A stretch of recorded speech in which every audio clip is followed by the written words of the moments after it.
ప్రొద్దుటూరు స్థానిక Vizianagaram వీధిలోని Florence nightingale hospital నందు గత నెల ఫిబ్రవరి 24వ తేదీన భావన అనే మహిళ కాన్పు కొరకు అడ్మిట్ అవ్వగా మరుసటి రోజు ఎటువంటి ఇంజెక్షన్లు లేదా సెలైన్ ఇవ్వకుండా సదరు డాక్టర్ అని చెప్పుకునే పెద్ద నర్సు రాజీ భావనకు కాన్పు చేయటం మొదలుపెట్టింది. సదరు పెద్ద నర్సు గతంలో పట్టణంలోని ప్రైవేట్ హాస్పిటల్ అయిన సిఎన్ఆర్ అలాగే హర్ష హాస్పిటల్ నందు పనిచేసినట్లు, అంతకుమించి ప్రొద్దుటూరులో 350 పడకల ప్రభుత్వ ఆసుపత్రి నందు కాన్పులకు తానే స్పెషలిస్ట్ అని గర్భవతులను మోసం చేసి విజయనగరం వీధిలో ఉన్న ఫ్లోరెన్స్ నైటింగేల్ హాస్పిటల్ నందు చేర్చుకుని అభంశుభం తెలియని చిన్నారుల ప్రాణాలను హరిస్తోంది.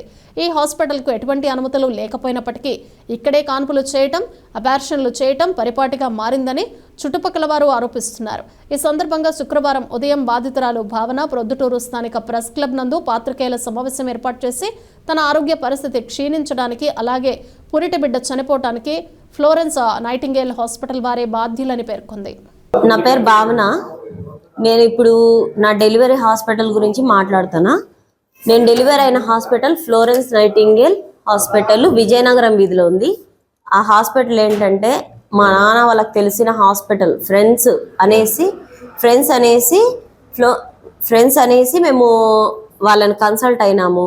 ఎప్పటి నుంచో తెలిసిన వాళ్ళని నమ్మిపోవడం వల్ల ఈరోజు నేను చాలా వరకు లాస్ చేసుకున్నాను నా లైఫ్ని, నా బేబీని మొత్తానికి. అది ఎట్లా అంటే జరగడము 24th ఏదైతే 24th డేట్ ఉందో 24th ఫిబ్రవరి ఆ రోజు ఈవినింగ్ నేను హాస్పిటల్కి వెళ్ళా. ఎట్లా అంటే 24th నేను ఈవినింగ్ హాస్పిటల్కి ఎందుకు వెళ్ళా అంటే మనకు పట్టింపులు ఉంటాయి కదా, సోమవారం మంగళవారం వెళ్ళకూడదు హాస్పిటల్కి అనేసి ఆ రకంగా వెళ్ళాల్సి వచ్చింది. మంగళవారం అంతా నేను అటు ఇటు వాకింగ్, ఎక్సర్సైజ్, ఫుడ్ బాగా తినడం అవన్నీ కూడా ఉన్నాయి.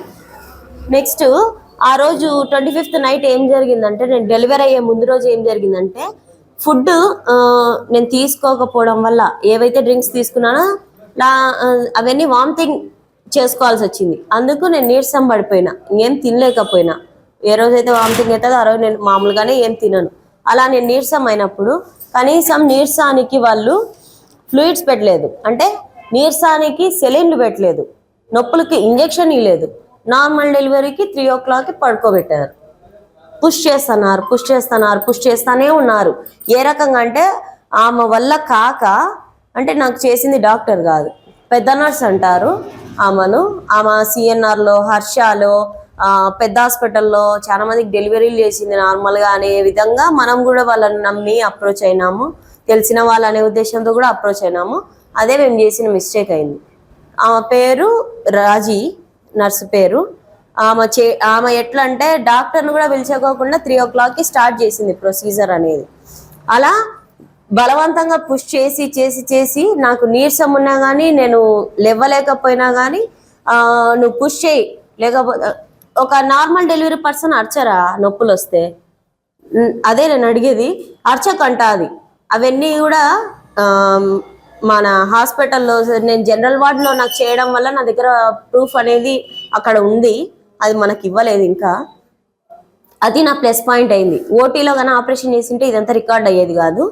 నాకు ముందు రోజు నుంచి ఏమేం జరిగింది, నేను ఏమేం చేసినది ప్రతి ఒక్కటి నాకు కావాలని నేను అడిగిన, వాళ్ళు ఇవ్వమన్నారు. సో దాని రకంగానే నా బాడీ నేను నష్టపోయినా అక్కడ. ఎట్లా అంటే వాళ్ళు మొత్తాన్ని లోపల పుష్ చేసి చిన్న పిల్లోడిని క్రిటికల్ కండిషన్లో వారాహి వాళ్ళని పిలిచడం జరిగింది.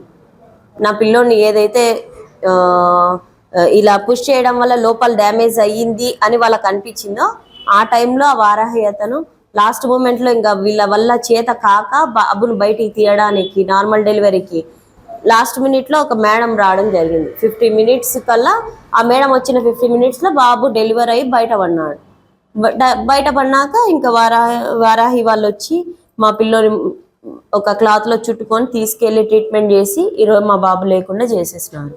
అదండి. మధుసూదన్ రెడ్డి. బుధవారం మార్నింగ్ 7:30కి మా మిసెస్ డెలివరీ అయింది.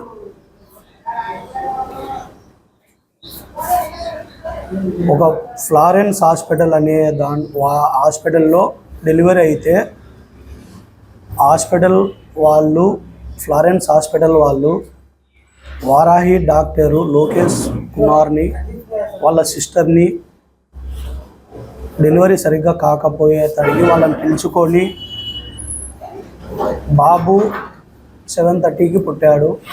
పుట్టిన తర్వాత ఏడ్చలేదని చెప్పి పేరెంట్స్కి కానీ ఎవరికి కానీ చెప్పకోకుండా బాబును ఒక క్లాత్లో తీసుకొని వారణాసి హాస్పిటల్కు తీసుకొని వెళ్ళాడు. వెళ్ళిన తర్వాత ఒక 15 మినిట్స్ 20 మినిట్స్ తర్వాత బాబు కండిషన్ ఇలా ఉంది, ఫిట్స్ వచ్చినాయని చెప్పాడు, బ్రెయిన్ డ్యామేజ్ అని చెప్పాడు, లివర్ డ్యామేజ్ అని చెప్పాడు, ఇన్ఫెక్షన్ అయిందని చెప్పాడు, బ్లడ్ ఫ్లాట్ కాలేదని చెప్పాడు. ట్రీట్మెంట్ బాబు కండిషన్ 30% బతికేదని చెప్పాడు. ఒక్కొక్కటి ట్రీట్మెంట్ చేసుకోవాలా, చేసుకుంటే క్యూర్ చేస్తాడు అని చెప్పాడు. 30% అని చెప్తానే నా బ్రెయిన్ నాకైతే పని చేయలేదు అసలు. ఇన్ కేస్ ఎక్కడికన్నా విజయవాడ అది కర్నూలు కానీ హైదరాబాద్ కానీ తీసుకెళ్ళాలని అడిగితే కర్నూలు తీసుకొని పోయే ట్రీట్మెంట్ ఇచ్చే ఎక్విప్మెంట్స్ మన దగ్గరే ఉన్నాయి, హైదరాబాద్లో ఇచ్చే ట్రీట్మెంట్ మనమే ఇస్తాము అని చెప్పి మాకు చెప్పాడు. చెప్పిన తర్వాత సరే అని చెప్పి మేము చెప్పాము. ఫ్రైడే వరకు బాగున్నాడు. సాటర్డే క్లారిటీ స్కానింగ్ సెంటర్కి బాబుని తీసుకొని ఒక అంబులెన్స్లో తీసుకొని పోయి 10:30 ఆ టైంలో తీసుకొని వెళ్ళాము. వితౌట్ ఆక్సిజన్తో బాబుని తీసుకొని వెళ్ళాము. సాటర్డే తీసుకొని వచ్చిన తర్వాత బాబు కండిషన్ మొత్తం చూసి చెప్పేసి బ్రెయిన్లో డ్యామేజ్ అయింది అవి ఇవి అని చెప్పి ఏదేదో చెప్పాడు. చెప్పిన తర్వాత మళ్ళీ 12:30కి మమ్మల్ని పిలిచి బ్లడ్ టెస్ట్ చేసి బాబుకు 1,14,000 ప్లేట్ సెల్స్ తక్కువ ఉన్నాయని చెప్పి బ్లడ్ టెస్టు ఇవన్నీ తీసి చెప్పి తర్వాత మళ్ళీ యథాప్రకారమే బాబు కండిషన్ ఇన్ఫెక్షన్ అయింది అవి ఇవన్నీ చెప్పాడు. సాటర్డే నాకు డిశ్చార్జ్ చేస్తా అని చెప్పి డిశ్చార్జ్ చేస్తానే బాబుకు యథాప్రకారం ప్లేట్ సెల్స్ తగ్గినాయి, ఇన్ఫెక్షన్ నార్మల్ ముందు ఎలా ఉందో అలాగనే ఉంది అని చెప్పి మళ్ళీ ట్రీట్మెంట్ అనేది మళ్ళీ మొదలు పెట్టాలని చెప్పాడు. ఆ లోపల 10:30కి నైటు మమ్మల్ని పిలిచి మీ బాబు కండిషన్ ఇలా ఉంది, సేమ్ ప్లేట్ సెల్స్ తగ్గినాయి, ఫీవర్ అనేది మళ్ళీ పెరిగింది, ఇన్ఫెక్షన్ అనేది పెరిగింది, యథాప్రకారంగానే ఉంది అని చెప్పి మళ్ళీ చెప్పాడు. నేను అప్పుడు అడిగాను, ఏంది సార్ మాకు ఈరోజు డిశ్చార్జ్ చేస్తా అని చెప్పి బాబు కండిషన్ మళ్ళీ సివియర్గా ఉంది అని చెప్పారు. అప్పుడు చెప్తున్నాడు ఇన్ కేస్ మీరు సెకండ్ ఆప్షన్ ఏదైనా తీసుకెళ్తారా అని అంటే అప్పుడు మేము వచ్చేసి కర్నూలుకు కిమ్స్కి తీసుకెళ్ళాము. ఆల్రెడీ బాబు అయితే సుఖం మీదే అయిపోయినాడు. పుట్టిన బాబుకి ఆక్సిజన్ అందకుంటే ఇన్ని ఎఫెక్ట్స్ వస్తాయా? లేని ట్రీట్మెంట్ ఇచ్చాడు. అసలు ఆ బాబుకి ఇవ్వాల్సిన ట్రీట్మెంట్స్ కాదు. ఒక చిన్న పిల్లోడి 7 డేస్కి ఇన్ని బిల్లులు ఉంటాయా? ఒక ఫైల్ ఉంది మొత్తం. క్యాన్సర్ వచ్చిన పేషెంట్కి వచ్చినట్టు ఉండే బిల్లులు మొత్తం. లేని ట్రీట్మెంట్ చేసి పిల్లోని నాకు దక్కకుండా చేసినాడు. అదే హాస్పిటల్లో ఇప్పటికీ 5 మెంబర్స్ ఉంటారు. ఈ సెకండ్ బాధ్యతని నేను చనిపోవడంలో మా బాబు. ఇంకా 2 పేషెంట్స్ వచ్చేసి కిమ్స్లోనే ఉన్నారు కర్నూలులో. వాళ్ళ పరిస్థితి క్రిటికల్గానే ఉంది. ఒక అబ్బాయి అయితే యూరిన్ రాలేదని వెళ్ళాడు, ఆ అబ్బాయికి పైప్ అడ్డం పెట్టాడు. ఆ అబ్బాయి ఇప్పుడు కిమ్స్లో వెంటిలేటర్ మీద ఉన్నాడు. 17 సంవత్సరాల తర్వాత ఆ అబ్బాయి పుట్టాడు వాళ్ళకి. ఈ బాగుండే బాబుకి లేని ట్రీట్మెంట్ ఇచ్చి బాబుని ఇది చేస్తున్నాడు. పిల్లలతో వ్యాపారం చేస్తున్నాడు. ఏదన్నా అడిగితే నా ఇష్టం. వాళ్ళ ఫాదర్ వచ్చాడు అక్కడ. వాళ్ళ ఫాదర్కి ఏమో ఆయన డాక్టర్ అయ్యమన్నా వాళ్ళ ఫాదర్ పిలిచి లోపలికి పేరెంట్స్ను పంపించాడు, ఎవరిని పంపించాడు, పోతే ఇన్ఫెక్షన్ వస్తుందని చెప్తాడు. అసలు ఏ ట్రీట్మెంట్ ఇచ్చనేది కూడా మాకు చెప్పకోకుండా ఆయన ఇష్టం వచ్చినట్టు ట్రీట్మెంట్ చేస్తాడు. మార్నింగ్ ఒక బిల్లు అడుగుతాడు, ఈవినింగ్ ఒక బిల్లు కడుతురా అని ఫోన్ చేసి అడుగుతారు. డిశ్చార్జ్ చేసే టైంకి ఒక 8,000 ఏదో ఇంజెక్షన్ ఇచ్చాడు. బాగుండే బాబుకి ఆ రకంగా ట్రీట్మెంట్ చేస్తారా? ఇక్కడ జరిగింది ఏంటంటే ఇది ఇచ్చాడు. సాటర్డే డిశ్చార్జ్ చేస్తానే టైంలో ఈ ఫ్లూయిడ్ ఇచ్చాడు. ఇలా ఎంతమందిని ప్రతి పేరెంట్కి చెప్పేది ఏంటంటే ఆయన బాబు కండిషన్ 10% బతికేది, 30% బతికేది. ఈ రకంగా పేరెంట్స్ని భయపడిస్తున్నాడు. దీనికి దీనిలో మేము వేరే ఆప్షన్ తీసుకోలేమని ఆయన అట్లా చెప్తున్నాడు ప్రతి పేరెంట్ కి. ఎట్లా అంటే ఇప్పుడు నీ కొడుకు 10% లైఫ్ అనేది ఉండేది, 90% డెత్ ఉంది. సో మీరు ఎక్కడికన్నా తీసుకెళ్లాలన్నా ఎమర్జెన్సీగా ఆ ఫెసిలిటీ మా దగ్గర ఉంది, మేము చేయగలం ట్రీట్మెంట్ అనే హోప్ ఇస్తున్నాడు. ఆ హోప్ తీసుకున్న చేయమని చెప్పిన తర్వాత ఈయన ఏం చేస్తున్నాడు, అదే క్యాష్ గా మన పసి పిల్లలతో వ్యాపారం చేస్తున్నాడు. క్యాష్ గా తను ఇది పిల్లలతో క్యాష్ చేసుకుంటున్నాడు, పిల్లల లైఫ్ ని క్యాష్ గా చేసుకుంటున్నాడు. అదనేది ఎట్లా అంటే ఫస్ట్ క్యూర్ చేస్తానంటే ఉంటది, మళ్ళీ ఆ బాబు కండిషన్ క్రిటికల్ గా చేస్తున్నాడు. ఆ ఇన్ఫెక్షన్ ఎలా వస్తుంది, ఏమేమి ఫ్లూయిడ్స్ ఎక్కిస్తున్నాడు, ఏమేమి ఇంజక్షన్లు పెడుతున్నాడు మాకు చూడలే. లోపలికి మనం వెళ్ళాలంటే మనకు అలవ్ లేదు. అతను ఒకరోజు ఏం చేసినాడు, మేమిద్దరం వెళ్ళాం. నేను డిశ్చార్జ్ అయిన తర్వాత మేమిద్దరం ఫస్ట్ టైం బాబు ఇంటికి వెళ్తే మొత్తం ఎక్స్రే తీసి చెప్పాల్సింది చెప్పి లాస్ట్కి ఏమన్నాడంటే బాబు కండిషన్ బానే ఉంది, మేము క్యూర్ చేస్తున్నాం అన్నాడు. ఓకే, ఆ టైంలో అతని కండిషన్ బాగాలేదు, దగ్గుతున్నాడు మా ముందు. అట్లా తగ్గేటోళ్ళు పోయి ట్రీట్మెంట్ చేస్తే ఇన్ఫెక్షన్ తగలదు. వాళ్ళ ఫాదర్ పిల్లల అమ్మ నాన్న పోయి ఇద్దరు దగ్గర ఉంటే ఇన్ఫెక్షన్ తగ్గుతుంది. మదర్ ఫీడింగ్ ఇస్తే కూడా ఇన్ఫెక్షన్ అన్నాడు. ఆ గండికోట చనిపోయిన అబ్బాయి ముందు బాధితుడు చనిపోయినాడు కదా, 12 రోజులు పెట్టుకున్నాడు. ఏంటంటే అక్కడ కనీసం అంటే 12 days ఉన్నారే, తను ఏమంటారు ఫ్రెష్ అవ్వనీకి లేదు, క్లీన్ చేసుకోనీకి లేదు. అట్లాంటి మదర్ పోయి అప్పటికప్పుడు ఫీడింగ్ ఇస్తే లోపల నుంచి వచ్చే తల్లిపాలు కదా, ఎట్లా ఇన్ఫెక్షన్ అవుతుంది? అదే కదా, ఆమె బాలేదు సరే, లోపల ఎట్లా ఇన్ఫెక్షన్ ఉంటుంది తల్లికి? పాల వల్ల ఇన్ఫెక్షన్ అని ఆమెకు చెప్పినాడు. ఆ రకంగా ఎవరు చెప్తారు చెప్పండి? అసలు ఆయన చేసే బిజినెస్ ఎట్లా అంటే క్యూర్ చేస్తుండగానే మళ్ళీ అది పుట్టిస్తాడా, దాన్ని అమౌంట్ అదే క్యాష్ చేసుకుంటా ఉన్నాడు పిల్లల లైఫ్ తో. లేనిది పుట్టించి పిల్లల జీవితాల్లో మళ్ళీ డెలివరీ కూడా ఏమన్నా నార్మల్ డెలివరీ అయింది, ఏమన్నా సిజరింగ్ చేశారు, బాబు కండిషన్ సరిగా లేదనే దాని కూడా లేదు. అది కూడా చూపించాం పక్కకు కిమ్స్ కి వెళ్తే కన్నా నా స్కానింగ్ రిపోర్ట్ చూపిస్తే నా లోపల వాడు ఉన్నప్పుడు ఎలాంటి ఇన్ఫెక్షన్లు లేవు. స్కానింగ్ ఎవ్రీ మంత్ స్కానింగ్ చేయించాము. బాబు condition, baby mother condition very good అని కూడా చెప్పారు, హెల్దీగా ఉన్నారు. అట్లాంటి బాబు పుట్టిన 1 hour ½ an hour కే ఇన్ని ఇన్ఫెక్షన్స్ వస్తాయా? అది నార్మల్ డెలివరీ అయింది. డెలివరీ ఏమన్నా సిజరింగ్ చేసి ఏదన్నా చేసినప్పుడన్నా అయితే మీరు ఏదన్నా చేసినైతే ఎఫెక్ట్స్ ఉండాలి అనేది అనుకుంటుంది. మనం స్కానింగ్ చేసినప్పుడు బాబు కండిషన్ అనేది మనకు బయట పడుతుంది కదా, ఏమేమి వెళ్తుండే ప్రాబ్లం లేదు. చాలా హెల్దీగా ఉన్నాయి, అన్ని పనులు చేసుకుంటానే. అందరిలా బెడ్ రెస్ట్ అనేది కూడా నేను తీసుకోలేదు, నా ఓన్ పనులు నేను చేసుకుంటాను. బిన్న కూడా ఫ్లోరెన్స్ నైటింగేల్ విజయనగరం వీధిలో తెలిసిన వాళ్ళు ఆ డాక్టర్ వాళ్ళే మాకు అసలు తెలియకోకుండా పుట్టనే బాబుని ఎత్తుకొని వచ్చేసారు. మదర్ గానీ ఫాదర్ గానీ చూపిలే వాళ్ళ కండిషన్ చెప్పాలి. జరిగింది ఎట్లా అంటే నేను డెలివరీ టైంలో నేను నీరసించిపోయినా. ముందు రోజు వామిటింగ్ వల్ల ఏం తినలేదు, నీరసించిపోయినా మొత్తానికి. నాకు సెలైన్లు పెట్టకోకుండా ఎనర్జీ ఇవ్వకోకుండా ట్రీట్మెంట్ అనేది అదే డెలివరీ అనేది స్టార్ట్ చేసిన 3 o'clock. ఆ టైంలో పుష్ చేయమంటే ఏ రకంగా పుష్ చేయాలనేది నీరసం ఉండేదాన్ని. పిల్లోని దొబ్బు అంటే ఏ రకంగా దొబ్బాలా? ఆమె నా మీద పడి ఏ రకంగా దొబ్బిందంటే ఒక పంది వచ్చి మీద పడి చేస్తారు చూడండి, ఘోరంగా అలా నన్ను ట్రీట్ చేసినారు. అసలు డాక్టర్లు అనే వాళ్ళు లేకుండానే డ్యామేజ్ అయినా పర్లేదు, లోపల అంత పుష్ చేస్తే లోపల బిడ్డ ఎంత ప్రాణం, ఎంత లేత చర్మం వల్లది. వాడు ఆన్య సగం నలిగిపోయినాడని డాక్టర్ చెప్పినారు తీసుకుపోయినప్పుడు. పిల్లోడి స్కానింగ్ లో ఏ ప్రాబ్లం లేదు, లోపల హాస్పిటల్ డెలివరీ టైం 2 days ముందు స్కానింగ్ ఇప్పించాం. ప్రొసీజర్ నుంచి పిల్లోడ్ డ్యామేజ్ అయినాడని వాళ్ళకి తెలిసి ఈ వారాన్ని పక్కన తీసుకొచ్చినారు. అంటే వాళ్ళని రిఫర్ చేసినారు. తీసుకెళ్ళి తీసుకొచ్చి డైలీ 40,000 50,000 ఓన్లీ అన్న ఇక్కడ జరిగింది. మాకు అమౌంట్ ఏం చెప్పాలి, బాబు కండిషన్ చెప్పాడు. అలా బాబు కండిషన్ చెప్తానే మేము బయటికి రెఫర్ చేస్తారా అది అంటే మన దగ్గర ట్రీట్మెంట్ ఉంది అది ఇది అని చెప్పాడు. చెప్తానే సర్లే అని జాయిన్ చేపించేసాం.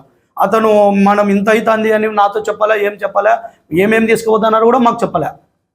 అమౌంట్ వాళ్ళే తీసుకొని తీసుకొని వెళ్ళేసి సార్ మీది ఇంత బిల్లు ఉంది, బేబీ ఆఫ్ భావన ఇంత అమౌంట్ ఉంది, మార్నింగ్ పోతే మార్నింగ్ అడుగుతారు, ఆఫ్టర్నూన్ పోతే ఆఫ్టర్నూన్ అడుగుతారు, ఈవినింగ్ పోతే ఈవినింగ్ అడుగుతారు. బిల్లు అంటే అట్లా మనకు ఏం రాపియర్లేదు, వాళ్ళే తీసుకొని వెళ్తున్నారు. వాళ్ళు లోపల అదే మాకు అదే నేను వేసిన క్వశ్చన్. ప్రతిదీ బిల్లు ఉన్నాయి, ఇవన్నీ బిల్లులే మొత్తం, ఇవన్నీ బిల్సే. గట్టిగా అడగడం వల్ల మాకు ప్రతి బిల్లులు పెట్టుకున్నాం. ఎట్లా అంటే ప్రతిదీ బిల్లే, ఇవన్నీ ఓన్లీ బిల్లు. ఇవి బాబోటి మినిమం 2-3 lakhs అయింది ఓన్లీ మెడిసిన్. అవి మెడిసిన్లు, ల్యాబులు. మా డిమాండ్ ఏం లేదు, ఇలాంటి కేసు నెక్స్ట్ ఫాదర్ అనేవాడు ఎవరు సఫర్ కావద్దు, ఇలాంటి బాబు అనేవాళ్ళు ఎవరు ఇది కావద్దు, మేమైనాము మళ్ళా వ్యక్తి కావద్దు, మా బాధ అది. అసలు ఆ డాక్టర్ లైసెన్స్ క్యాన్సిల్ కావాలి, హాస్పిటల్ అనేది వద్దు. అతన్ని చూస్తే ఒక ఫ్లూయిడ్స్ తీసుకున్న వ్యక్తి ఎట్లుంటాడు అట్లే 3 days 4 days అయింది. ఆ డాక్టర్ అనే తోడు అదే డ్రెస్ మీద ఉన్నాడు. సీసీ ఫుటేజ్ చెక్ చేయండి అతనికి ఎట్లున్నాడు. ఒక పేరెంట్ డైలీ స్నానాలు చేస్తున్నప్పుడు డాక్టర్ అనేటోడు అలా ఎట్లా ఉండాలి. ఇప్పుడు నా పిల్లోని డైరెక్ట్ వాళ్ళే తీసుకెళ్ళినారు, ఎవరు పర్మిషన్ లేకుండా. పుట్టంగానే వాడికి ఏమీ లేకపోయినా ఏమంట ఈ ఫ్లోరెన్స్ వాళ్ళని తీసుకొచ్చినారు అంటే నా లోపల ఏం డ్యామేజ్ జరిగిందో. అసలు మా బాబుని మా ఇంటిమేషన్ లేకుండా తీసుకొని వెళ్ళారు. అక్కడ వాటిలో మాకు చెప్పలేదు సార్, చెప్పకుండానే తీసుకొని క్లాత్ లో తీసుకొని వెళ్ళిపోయి వచ్చాడు. ఏదో ఆ గండికోట వాళ్ళు చనిపోయినారు కదా, వాళ్ళకి 5 lakhs ఏదో సెటిల్మెంట్ చేశా అని చెప్పారు, మాకు 3 lakhs ఇచ్చి సెటిల్మెంట్ చేశా అని చెప్పారు. అదేదో ప్రూఫ్ చూపించమను. అసలు మేము లేము ఆ రోజు. లోకేష్ కుమార్ వాళ్ళ సిస్టర్ వచ్చేసి బాబుని క్లాత్ లో తీసుకొని వచ్చేసి వెళ్ళిపోయినారు. అతను వాళ్ళే ఫోటోస్ ఉంది, అది నాకు కావాలా. పుట్టిన తర్వాత మదర్ కూడా 2 days తర్వాత చూసింది. మా ఆయనకు చెప్పలే, మా అమ్మ నాన్న ఉన్నారు, వాళ్ళకి ఇంటిమేషన్ ఇలే, ఫలానా వాళ్ళ పిల్లలు ఎవరు రాండి మాతో అని కూడా అనలేదు ఒక మాట. వాళ్ళ కొద్ది వాళ్ళు వచ్చి తీసపోతే ఏమనుకోవాలా. ఏ రకంగా లోపల పోయి ట్రీట్మెంట్ ఇచ్చినారు, ఆ ట్రీట్మెంట్ అనేది నేను చూడలేదు. లోపల ఏ ఫ్లూయిడ్స్ ఎక్కించినారో చూడలేదు. పిల్లని వాళ్ళు నాశనం చేస్తారు, ఎవరు చేయలేదు. ఇప్పుడు మొత్తం అందరూ చేస్తారు, సృష్టించి లాస్ట్ పిల్లని మాకు లేకుండా చేస్తారు. మా లాంటి బాధ్యులు నెక్స్ట్ ఎవరు కావద్దు. నేనేం చెప్పలేకున్నా, ఎందుకంటే ఆడ ఆమె పరిస్థితి ఎట్లనో ఇప్పుడు నా పరిస్థితి అట్లే అయింది. వాళ్ళని అక్కడ పోగొట్టుకున్నారు లోపలే. నేను బయటికి వచ్చి కూడా కాపాడుకోలేకపోయినా. పెట్టడానికి వాడున్నా ఉండడానికి ఒక 10 నిమిషాలు చేస్తా ఉన్నాను. నా కొడుకు చేతిలోకి. కానీ నువ్వు ఇచ్చిరా, నేను ఫోన్ చేస్తాడు ప్రెస్ మీట్ లో కాలు చేతులు ఆడటం లేదు, పిల్లోడు లేడంటే. ఇవన్నీ ఇంకొకరికి జరగతున్నా. అతని లైసెన్స్ అనేది క్యాన్సిల్ చేయాలి. అసలు వాడు ఇంజక్షన్ పట్టుకోవాలంటే నేను భయపడాలి. అది మేము కోరుకుంటే. పుట్టిన తర్వాత బాబు condition first day, second day, third day, Friday ఎంత హెల్దీగా ఉన్నాడో చూడండి. మేము ఎప్పుడైతే డిశ్చార్జ్ అయినామో ఆ రోజు ఏం చేసినాడో లోపల తెలియదు. వాడికి అంత ఇన్ఫెక్షన్ కలిగేటట్టు లంగ్స్ కు, కిడ్నీస్ కు, బ్రెయిన్ కు, ప్రతి దానికి డెత్ అయిన తర్వాత బాబు కిమ్స్ కి తీసుకెళ్తే ఇక్కడ చెప్పనేవన్నీ కూడా అక్కడ చెప్పేసినారు. అంతగా లోపల బాబుని చూసి ఎట్లున్నాడు పిల్లోని. లోపల ఏమేం మెడిసిన్స్ ఉన్నాయో కూడా బయట పడాలా, వాడు ఏమి ఇస్తున్నాడో బయట పడాలా. అవన్నీ ఏం మెడిసిన్ ఇచ్చేది కూడా మాకు చెప్పాలి. ఆయన అంతగా ఆయన మెడికల్ షాప్ లోపల ఉంది, వాళ్ళు వచ్చి తీసుకొని వెళ్తున్నారు, చేస్తున్నారు. ఇదే కిమ్స్కి వెళ్ళాము, ఒక రిసిప్షన్ ఇదో ఇలా ఇస్తారు, ఏమేం కావాలనేది తీసుకొని రాపోరని చెప్తారు. మాకు మనమే తీసుకొని పోయి ఇవ్వాలా. ఇచ్చిన తర్వాత డాక్టర్ ప్రతిదీ ఇలా ఎక్స్ప్లెయిన్ చేసి చెప్తాడు. ఇంకోటి ఏంటంటే ఏమేం ప్రాబ్లం ఉండేది చెప్తాడు, ప్రాబ్లం ఉండేది చెప్తాడు. నీట్ గా ఎక్స్ప్లెయిన్ చేస్తాడు. ఇవి పెట్టినాం ఇప్పుడు ఈ మినిట్. మా హస్బెండ్ వాళ్ళు వెళ్ళి తీసుకొచ్చిన పేరెంట్ మదర్ గానీ ఫాదర్ గానీ పిలిచి ఎవ్రీ 1 hour కౌన్సిలింగ్ ఇస్తున్నారు. అలాంటి ట్రీట్మెంట్ ఇస్తున్నారు అక్కడ. ఇలాంటి ట్రీట్మెంట్ ఇవ్వక బాబు బాగుండే బాబు కండిషన్ ని క్రిటికల్ గా చేసి మాకు దక్కకుండా చేశారు. ఇక్కడ అది కూడా మా ఇంటిమేషన్ లేకుండా బాబుని తీసుకొని వెళ్ళాడు. మాకు ఈ రోజు బాబు లేడు. ఇలాంటి పరిస్థితి నెక్స్ట్ పేరెంట్స్కి రావద్దు. ఇలాంటి బాబులు నెక్స్ట్ ఎవరు అనేవాళ్ళు బాధ్యులు కావద్దు. ఇలాంటి చెత్త హాస్పిటళ్లకు మీరు ఎలా రిఫర్ చేస్తున్నారో, మీరు దీనికి ఎలా సంధిస్తున్నారో, మీరు ఎలా అతనికి ఏం చేయాలనుకుంటున్నారో డాక్టర్లు కానీ బయట అనేవాళ్ళు మా బాధ అనేది మీరు అర్థం చేసుకోండి. హాస్పిటల్ ఏవి కరెక్ట్ ఉండవు నాకు తెలిసి. ఒకరు తినాలని చూసి హాస్పిటల్లో డిశ్చార్జ్ చేయమని అడిగితే డిశ్చార్జ్ చేయమంటే ఈ ఫస్ట్ బిల్లులు ఇవన్నీ కిమ్స్లో బిల్లులు, డిశ్చార్జ్ చేసే బిల్లు ఫైనల్ బిల్లు ఇచ్చాడు డాక్టర్.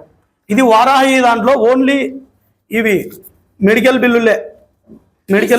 డిశ్చార్జ్ చేసే ఒక బిల్లు మాకు ఇలా ఏం బిల్లు ఇలా మాకు వారాహి. పిల్లని తీసుకెళ్తానే వాడి నోటి మాట లేదు, వాడు తప్పు ఉంది కాబట్టి మాట్లాడలేదు.